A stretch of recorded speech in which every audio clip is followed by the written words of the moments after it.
in this episode, we are going to explore the layers of identity, the impact of family, heritage. I joined our family foundation, the Goyal Foundation, which opened my eyes to so much heartache. You're bringing humanity back. You've just spoken about what they're the basic tools to be human. I've created 3 possibilities. That's love, patience, and support. And I live by that. Reclaim, rebuild, and be yourself and redefine yourself. I wish we could give more. Honestly, there's so much work to be done. What does legacy mean to you? I don't necessarily want to be remembered. I would rather the projects be remembered. Welcome to Her Own Narrative, where stories spark change. And today's guest is someone who's truly building her legacy. We have with us Anita Goyal, philanthropist, educator, author, and an advocate for girls' rights. But beyond her accolades is a woman whose personal story and cultural roots deeply inform her mission. And you know what? In this episode, we are going to explore the layers of identity, the impact of family, heritage, and on what it actually means to build a legacy that challenges silence and redefines tradition. Welcome, Anita. Thank you, Niti, for that kind introduction. It's very kind of you to invite me to your wonderful show, and I'm really looking forward to our conversation today. Yes, definitely. So looking forward to it. So, Anita, let's just, before we hit the button record, we were having a little chat about family, about traditions, about, being a woman, and we are similar, ages and stuff like that. And then you get married and, you kind of lose your identity. And you hit a very interesting point of being married to an entrepreneurial man and how it's so easy to lose yourself because you don't need to do anything. But before we go into all that, let's talk a little bit about your journey from being a teacher for 20 years, from that classroom to going into public spaces and advocating the rights for girls and all the passion projects you're doing. You're heavily involved in so many charities. So give us a little about Anita now. Yeah, sure. Thank you, Niti. I trained as a teacher, as a science teacher. I had a real passion for engineering and the science subjects, and I taught in schools in secondary schools for all of my teaching career. The first one was an all-girls school. So you can imagine an all-girls school that celebrated International Women's Day fiercely for a whole week. In fact, it's become more popular now. But back then in the 1990s, it was unheard of outside of schools. It was celebrated probably very quietly. Now you have so many events to celebrate women's achievements and their greatness on this day. So I have always been an advocate for girls education, and also for girls living a healthy, happy life within their parental homes as well. So one of the things that I was involved in when I came out of education, I joined our family foundation, the Goyal Foundation, which opened my eyes to so much heartache and life outside of being in an Asian family where your needs are met. So for me, I was raised in, I've got 2 siblings, my parents, and, they raised me with so much love and, equality as well. So when I heard about some of the heartbreaking stories in the charity sector, the charities such as Lily Against Human Trafficking was my first exposure to this world. I had no idea that this even happened in India. So I think raising awareness is really, really important to give people insight and to open their eyes and ears to what's happening in the world. That's how I kind of became interested in the charity sector more and more. And just embarking on various projects such as female genital mutilation, a project which was led by Bernardo's under the National FGM Centre, which I was the honorary chair of the appeal to help fundraise, to raise more awareness.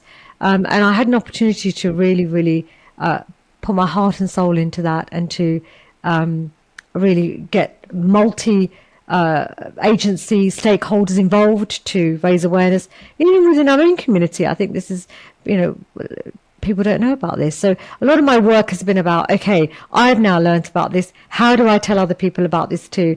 Come on board, come and join this, come and learn about this, come and join the not necessarily the fight, but come and do something, make a difference. And I think that's what's always been sort of my mission, not to do anything aggressively, but to gently remind people of this is what's going on out there in the world. I think sometimes if you say you're an activist or a campaigner, it can sound quite heavy and also quite forceful. And that's something that I'm not, because part of who I am is actually I'm quite feminine. Even though having had leadership roles in education and teaching, obviously I can be quite clear, focused, outcome based. But that's really helped me to apply all of that in my now kind of line of work for the last 11 years in the charity space. And I'd love to bring the charity sector, the education sector, and also social care sector all together, bonding them together to see how we can inspire more and more young people to have the tools to learn, to understand about philanthropy, about giving, about kindness, community, self-awareness, resilience, and all the kind of tools that we need in life right now. So that's the basic human being, isn't it? You're bringing humanity back, because everything else is out there. What you've just spoken about, what they're the basic tools to be human. Look, young people have so much access to consuming content that unfortunately can be quite harmful now. So it's about how do we now, as a group of leaders, entrepreneurs, social innovators, philanthropists, come together and say, okay, let's try and infiltrate schools by sharing really positive messages about careers in social care, for example, which is the other area that I'm involved in, as well as building a mindset. So our program Inner Spark, which is the school development program that we're leading in schools, giving young people an insight into personal development across schools in the UK.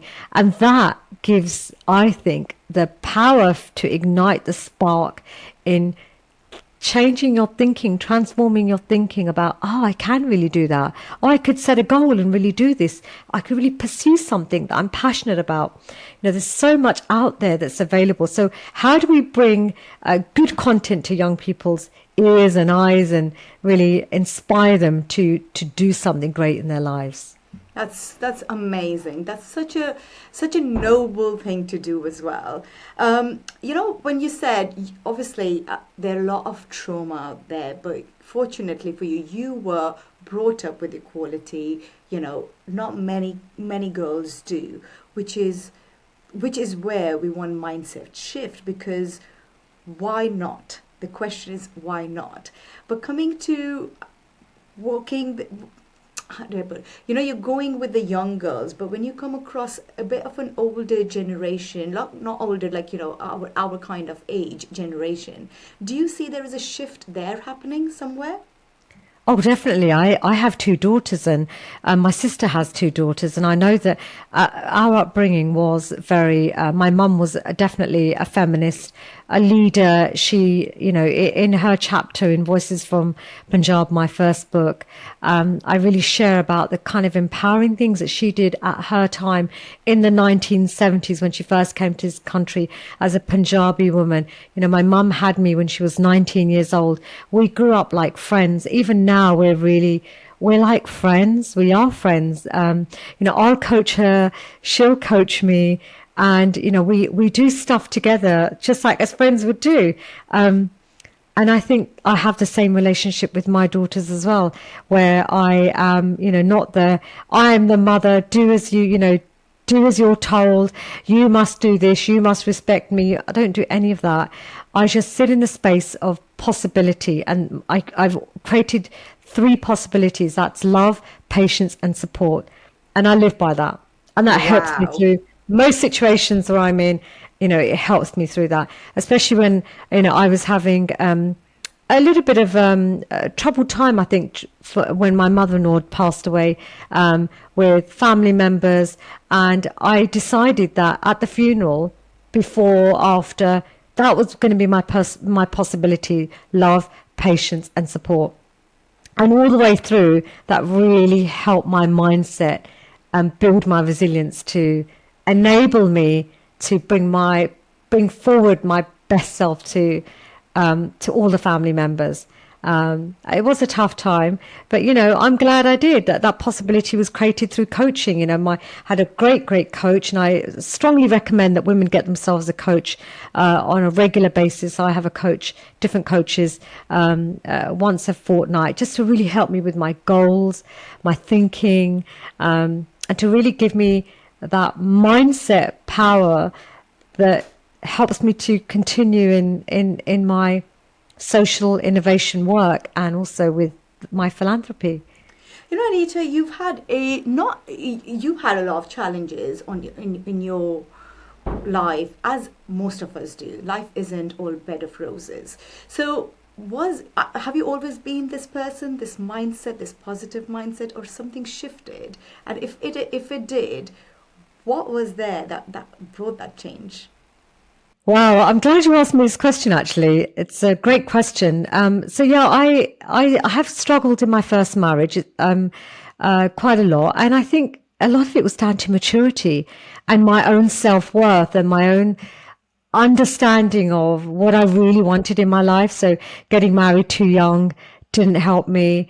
Being quite immature, my mindset was not as strong, as in I was always very reactive. And now, as age and as maturity and the tools you have with dealing with challenging situations in your life, and also personal development, has really, really helped me. And I would say the biggest role model for me and my biggest champion has been my husband of niche. So we got married in 2014, and it's just been incredible how a man can help support you through your thinking, your mindset, help build you and expose you to so much personal development. And we've both kind of like been on this journey together because, when you do it, every time you attend a seminar, you're in a different place, right? Your mindset is in a different place. So I love what you've just Tony Robbins. I love what you've just said, because you've said two things, and I'm going to point that out. So you said, growing up, your mom was a feminist. So you have grown up as a feminist. And what does, this is my favorite thing right now, because when people say feminist, they start thinking that you're an activist. You're challenging social norms and stuff. It's not that. We're just challenging and saying that we are as equal. We have the possibility of creating as many opportunities for ourselves as you do. But at the same time, I love what you just said, that the man in your life has stood and had your back for you to create even more possibilities. And how beautiful is that you as partners have come together to bring the best in each other out. And we've, like, for people who don't know and listening to this podcast, I have seen your personal journey as well, because obviously we have known each other for years and years, and it's amazing. It is incredible, and it is inspirational for two people to come together. And it's not societal in a society which we live in, unfortunately, culturally as well.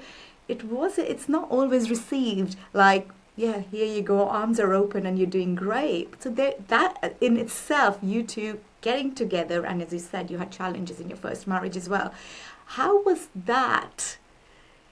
How being in the second marriage and creating that shift for yourself and then doing what you're doing, how challenging was that? And also, not because I want to know that, oh my gosh, I went through this and that. I love the resilience. I love how you get out of it and what you're creating. And that is what this platform I love calling is Reclaim, Rebuild, and be yourself and redefine yourself. So that is the journey I would like to know. How have you overcome all those challenges, cultural, traditional, heritage, and noise here, noise there?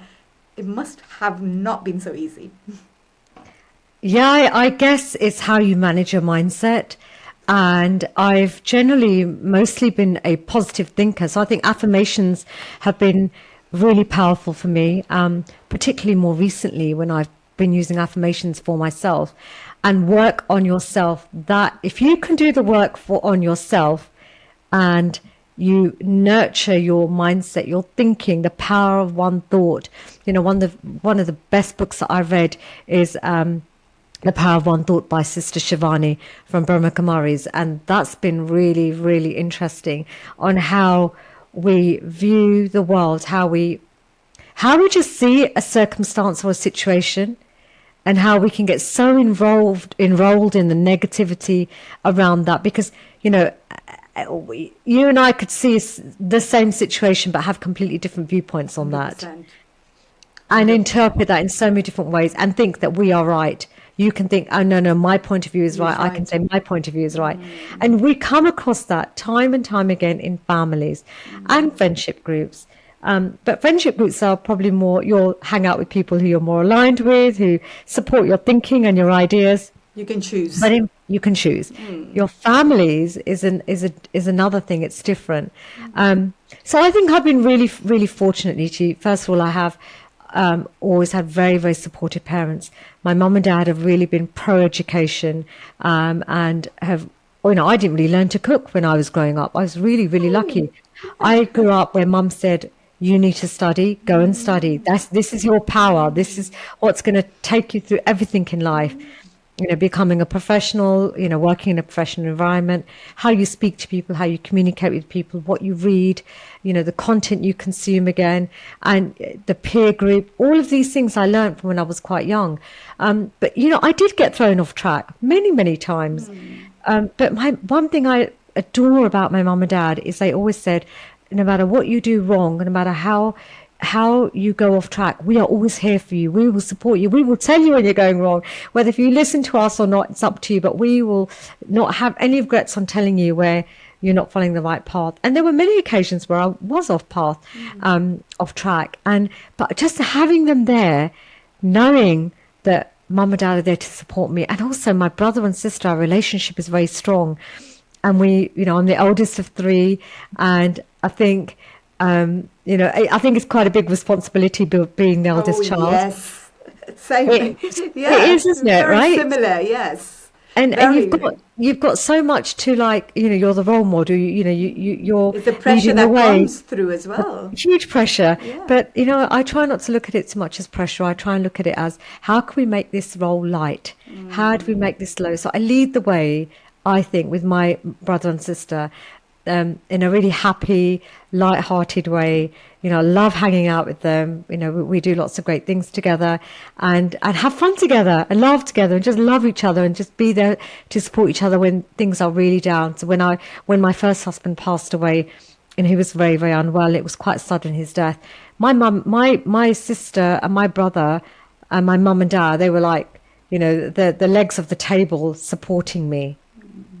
And that's so important. I think, most of the times, because as you said, rightly said, you can't always be right. You will be taking some wrong decisions. You would be getting off the track. And that's being human. You're not always going to do the correct thing. But just having that support system makes you feel like you can do it. And that is so important. Luckily for you, you had your family to support you. Not many have. Sometimes you have to find the support system outside your family. Sometimes it's going to be your friendship group, but sometimes you just have to go out there and look for it. Yeah, so that is super important. Coming back to all your wonderful philanthropic work and how passionately you talk about it as well, and just touching upon how we opened the conversation, being married to someone who's got such an entrepreneurial spirit himself, yes, he's a great, he's there to support you and everything, but it's very easy to get your own identity getting diluted in pursuit of supporting him. I love the way you say that, in pursuit of supporting him. Absolutely. I mean, I 100% back and support Avnish in his dreams, hopes, dreams and desires, as he does with mine. And, of course, our ambitions are not the same necessarily. He has an absolute desire to really lead in the sector and social care with his business. But in our philanthropy is quite aligned, I would say. And that really helps because our children are a lot older now. Arnold is 30, sorry. Simon is 28 and the youngest is also Simran. She's 27. So they're at the age where they're very independent. We're there for them to support them. So we spend a lot of time together. And I know a lot of couples say, I don't know how you work with your husband. I would find that really hard, challenging. I need my own space and so on. But within that, we do have our own spaces and our own passion projects, of course. But yes, we do spend a lot of time together. We've been married nearly for 11 years. 11 years will be our anniversary in August, so coming up very soon. And his time's just flown by just being, dealing with lots of stuff, but also really being on this fantastic journey of discovering more and more about each other, as well as supporting each other. And I would say having patience, love, kindness, all of those elements, bringing that energy to our relationship. And we both aligned, we're both committed and aligned to that. So we bring our best selves most of the time, not always, because, when you're husband and wife, you're in together. You're meant to do certain things as well. Yeah, you're meant to argue. Exactly, because you also challenge each other. Yeah. So surely it can be very smooth if you stay quiet, if you accept everything. But when you're challenging, you're stretching each other, and you're like, I didn't think of that. Maybe I could consider this, but just using the right language in order to do that. So I was going to ask you that. So do you think, challenging each other, because a lot of times you can take it as criticism, but again, does that come down to foundation of a relationship where you are both built on something which is more mutually respectful and valued as a person, rather than just saying, oh, he's my husband, so he's got to have a point? Or it's actually you value his opinion, you value the person he is, that you value what he brings to the table, you value the way he thinks, everything, and exactly the same for him, for yourself. So is that the foundation of a good relationship? And I ask you that because you both are near enough relationship coaches, aren't you? Yes, we've had an opportunity to deliver our seminars to many couple seminars, to share some of our wisdom, our experience, and what we see and observe out there in the world. I think accepting each other for who you are and embracing your differences is really, really key. And lifting each other with positive encouragement, and also in your heart, having great wishes for each other as well. There's no point in saying something and inside feeling something different. You've got to be authentic in every action, every thought, so that you are giving those positive vibrations. It shows through. And also, when you're out there, also when those doors are closed, you're not putting on a different face. You are who you are out there. And it shows through. Again, it shows through. You can't fake it forever. It shows through. And that's why the question for you is, it shows through. You two, everything shows through that, there is a strong relationship out there. And we can see that. And the way you built it as well, the way you both have had, it's been an amazing journey. I mean, for us as family members seeing you, and for people who have started, come through for seeing you as an inspiration as well. It's been quite a journey, and it's incredible what you guys have created for yourselves. So coming back to diluting, the fear of getting diluted in the pursuit of supporting him, how did you create that space for yourself? Yeah, interesting you say that. So I try not to use the word fear, because fear is false evidence appearing real. Okay, so for me, so for me, it's about having self-worth. Mm-hmm. It starts from your self-worth, from your foundations of who you are. And I've read some really interesting books around that to really help support that. But I think, positive affirmations for yourself, who you truly are, go back to your true essence of who you are. Talking to yourself in a way where you're kind and generous to yourself, because we can all go into self-doubt, self-criticism, and also we can all the good that we do, we can annihilate it so easily just with a few words. So having the right attitude towards yourself is really, really important. And what I've done over the years, if I see something that, I could do something in that space, I get really excited. I'll share my idea with Avnish, and he'll say, okay, great. How can you make that happen now? I love that. Yeah, cool. And there I am. I'm held responsible for that space now. So he holds you accountable then. So there's totally. no going back then from here. No. Come on, let's do it and make it work. If it doesn't, then let's try something else. Yeah, and I think just having that identity around that. So for me, the two spaces I sit in a kind of like a professional manner, is I have two big passion projects. And one of them is Inner Spark personal development workshops in schools. We've got a big fundraiser coming up in November to raise awareness and raise funds and help to deliver to ignite the spark in 1 million minds by 2030. We already delivered to 200,000 young people in schools and colleges across the UK.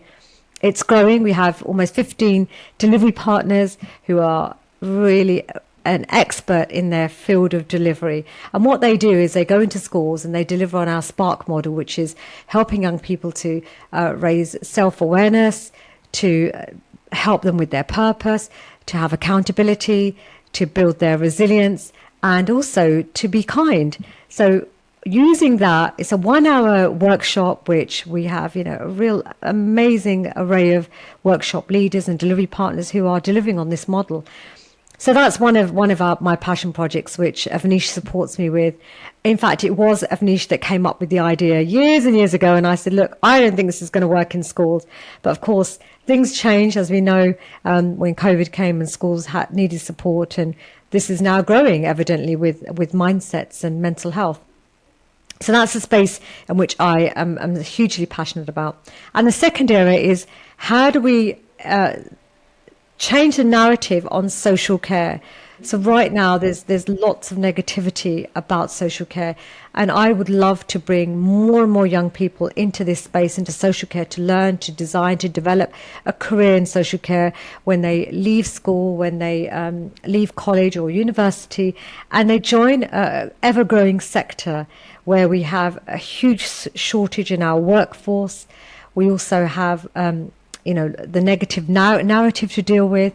So I have been doing conferences, Who Cares Wins, over the last 3 years. And in fact, our next one is in 2026 in March, alongside Champion Social Care, who are leading on this with our foundation, Hallmark Foundation.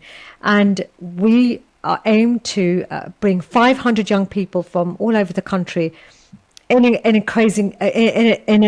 an amazing sports venue where we can attract young people to the sector so that they can have insight and decide, this is the sector I want to go into. This is really interesting for me. Nobody ever told me about this sector. Yeah. It's just about making that awareness, isn't it? That's exactly what you just started your whole conversation with, is bringing that awareness in the world where people, the mindsets shift when education. It's just all about education, educating people about things. And it's amazing to see the passion come through and how you're instilling that in your kids as well, because your kids are following your footsteps. They're as involved. I'm always saying the kids being heavily involved in all your projects as well, which is quite a success in itself, bringing the kids to feel for themselves that they want to do the similar stuff. It's not that you're forcing them, but they see the value in giving back, because you as a family give a lot back. I wish we could give more. Honestly, there's so much work to be done. There really is. I get emails all the time, every day, and I wish there was more that we could do to help the world, because the world can be. There's a lot of challenges in the world that need to be addressed, and young people that need lots of help. So my passion is young people in the next generation, and I really hope that over time that the transformational journey that our foundation is on, that more people will come on board and support us and help us fund these workshops and also all of the other projects as well. So let's get together, collaborate, combine our efforts, and really help to 100%. make that Together we change. are stronger. Yeah, we are definitely. On our own, it's so hard to do all of this Yeah, work. So yeah. I have an amazing team. I must mention my team. They are the heartbeat of what we do in both foundations. We That's have a great amazing. CEO, Stephen Burke, Roxy, who's our head of programs and head of partners and partnerships. And without them, we couldn't do all of this work. They help things happen, and the rest of the team as well. Behind a great organization is always an amazing team. Yes. Let me ask you. Let's when we before wrapping it up, I would love to ask you a question. What does legacy mean to you? That's a great question. It's a difficult one because I think when you enter the world of spirituality, it has a very different meaning. Mm-hmm. And I've recently been diving deep into my spirituality, and I think it's what happens now, what we do in our life now. And I don't necessarily want to be remembered. I don't necessarily feel, I would rather the projects be remembered. I would rather the what we started with the personal development journey in young people's lives just continues and continues. It doesn't need to have my name after or in that. It just needs to just grow and grow and grow, so that right from childhood, nursery, young people have got some of this thinking and mindset, and we've got young people who are, say, the age of 4 or 5, setting goals, creating a vision board, dealing with difficult situations, having the tools to be able to make the right decisions in their life. And I think that's, for me, the most important thing. A legacy is a generation of young people who will have a great future, who will have sustainable, environments, surroundings, and stronger mindsets, resilient mindsets that are moving forward smoothly in life. That's amazing, Anita. You've said that beautifully, because having your name is about ego. Actually leaving something which is going to change and matter is about legacy. That's what legacy is. That's amazing. I knew this conversation is going to be beautiful and very spiritual at some point. I do understand, because you come to a point in life where there is materialistic things don't Yes, actually mean anything. You've had it all. What does it mean? It does, and that's why if you think most monks are the ones who've had everything, and then they leave everything, and then they stop becoming monks, and that's because that's not brought you that deep dive into spirituality is essential. It again brings you back to the whole essence of being human being. oh, I'm definitely not enlightened. No, I'm definitely not. I'm at the You'll very, get very early stages, there. and it will be, it could take many lifetimes before Yes, but it's you not about that. It's deepen the about understanding. it's about what you want to create, and your creation is very, very evident. Is you want to create a legacy of young people who are kind people. That's it. Definitely happy, peaceful, loving, kind, truthful individuals who are powerful. That's been really great. Thank you for your time, Anita. It's been a You're welcome. great conversation, and hope to see you very soon. And hopefully, we can do some workshops back in the Midlands as well. Thank you. Oh, for sure. Definitely, Yeah. we will. Thank you so much for, for being a great host of this show. Wish you all the Oh, very best. thank you very much.